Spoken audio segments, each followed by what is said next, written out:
인간 그리고 우주 제2편.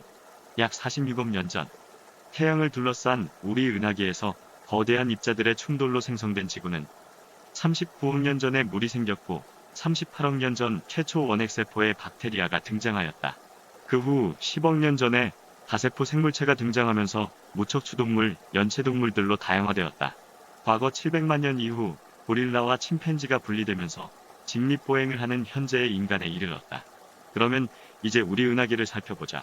태양, 달, 수성, 금성, 화성, 목성, 토성, 천왕성, 해왕성을 보면 지구와 같이 인간이 존재할 수 있는 환경은 아니다. 이처럼 우주는 각 행성과 별들이 각각 다르게 만들어졌다. 이것들은 입자들이 보이지 않는 어떤 에너지에 의해 서로가 밀고 당김으로 인한 충돌로 이합 집산된 결과로 현재의 위치에 현재의 상태로 만들어졌다. 물론 앞으로도 어떤 작용으로 인하여 다르게 변화할 것이다. 중요한 점은 그 중에 지구도 생성되었다는 것이다. 지구가 탄생한 것은 우연에 지나지 않는다.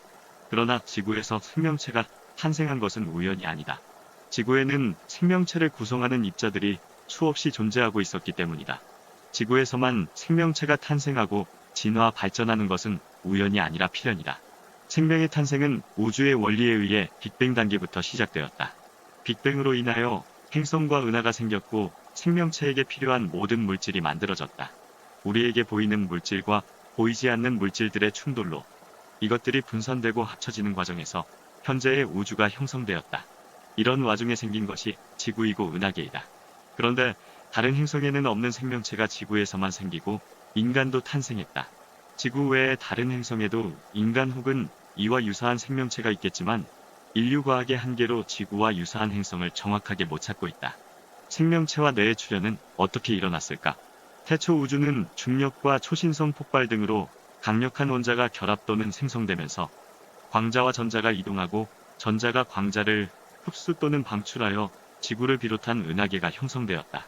우주의 힘은 생명현상에도 이어진다.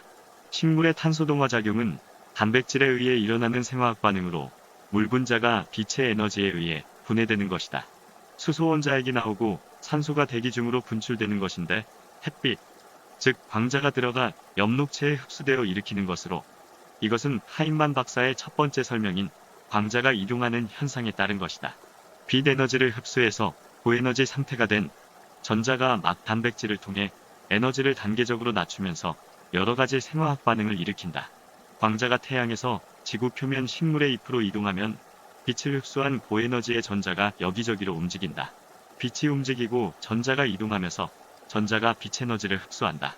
이것은 곧 생명현상으로 연결된다. 생명에너지 생성의 출발점인 것이다.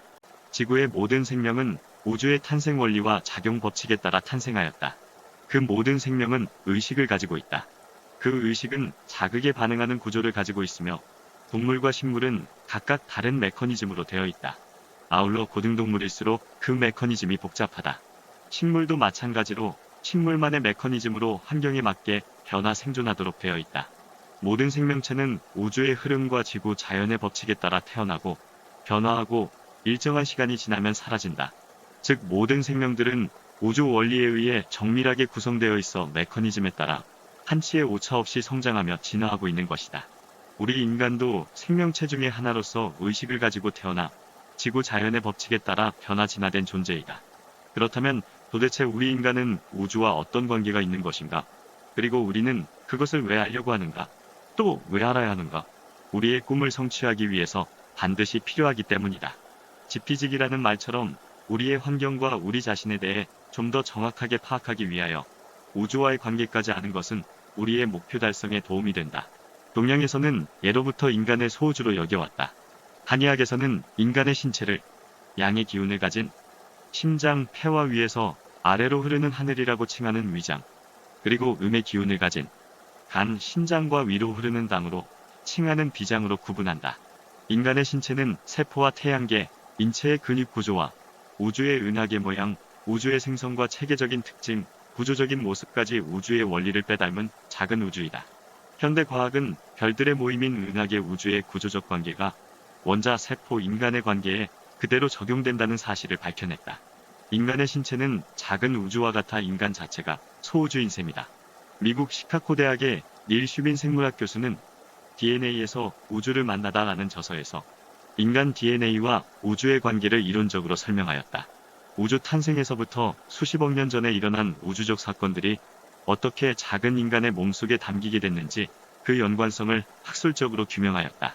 탐험가이기도 한 그는 물리학자의 도움을 받아 원자를 쪼개서 방대한 은하계를 조사했다. 캐나다 북쪽 그린란드와 북극, 아프리카 등의 장대한 산맥과 심해의 암석을 탐사하고 생물체의 DNA를 분석하는 과정을 통해 나선형 모양을 띤 DNA의 구조가 태초 생성된 우주의 모양과 비슷하다는 사실을 밝혀냈다. 이것으로 인간이 소우주라는 것이 과학적으로 증명되었다. 우주는 우리 인간에게 성공할 수 있도록 무한한 능력과 기회를 주었지만 우리는 그것을 알아차리지 못했거나 인정하지 않았다. 그러나 우주는 인간의 잠재의식에 자리 잡고 있으면서 언제든지 우주는 자기 자신을 불러내 인간 개개인이 이용하길 기다리고 있는 중이다. 즉 우주는 모든 인간에게 동등하게 기회를 주고 힘을 작용하길 원하고 있다. 자신의 존재를 사랑하고 자랑스럽게 여겼을 때 우주는 당신 자신 안에 있는 에너지를 강하게 해준다. 인간만의 유일한 특징은 무엇인가? 인간은 지구상에서 가장 특별하고 대단한 동물이다. 이것은 누구나 알고 있는 사실인 것처럼 당신도 특별하고 훌륭하다. 우리 인간만이 갖고 있는 특징을 다시 살펴보면서 자신을 비교해보자. 첫째, 인간은 생각하는 동물이며 상상하는 동물이다. 생각한다, 불어나는 존재한다라는 데카르트의 말도 있지 않는가? 물론 유인원이나 반려동물도 어느 정도 생각하지만 인간에 비할 바는 아니다. 이러한 생각과 상상력은 오늘날의 인류 문명을 탄생시키고 발전시키는 가장 큰 원동력이 되었다. 둘째, 인간의 욕망에는 한계가 없다. 부자는 더 큰 부자가 되려고 하고 권력자는 더 많은 권력을 원하고 더 오래 권력을 유지하려고 한다. 기업가는 더 많은 이윤과 더 큰 영역을 원한다. 이런 본능은 인간 발전의 동력이 되는 중요한 요소이다. 그런데 이와는 반대로 한번 꺾인 욕망은 깊은 나락으로 추락하여 계속 거기에 머무르려고 한다. 이것이 더욱 심해지면 자살까지도 불사하는데 이것 또한 인간만이 갖고 있는 특징이기도 하다. 셋째, 인간의 능력은 무궁무진하다. 인간은 여러 가지 물건들과 도구를 만들어 사용할 수 있다. 원시시대에는 문명이 현대처럼 고도로 발전하리라 생각도 못했다. 문자를 만들고 그것으로 우리의 지식과 발견, 경험을 기록하고 그림과 음악과 영화, 스포츠, 건축 등을 통해서 즐거움을 누려 삶을 편리하게 하였다. 지구 환경도 파괴하거나 보존할 수 있다. 또한 미래를 설계하고 구축할 수 있다. 기술 과학을 더욱 발전시켜서 머지않아 우주도 정복하리라 감히 예상해본다. 넷째, 인간에게는 부정하는 능력이라는 심리적 특성이 있다. 이것은 아지트 바르키 교수와 데니 브라워 교수가 쓴 부정 본능이라는 책에서 나오는 말이다. 인간이 다른 동물과 다르게 된 비밀이 여기에 있다고 한다. 심리적 특성은 일종의 무의식적인 방어 기제로서 불안, 공포로부터 벗어나려고 종교를 믿거나 명상 등을 하려는 행동이다.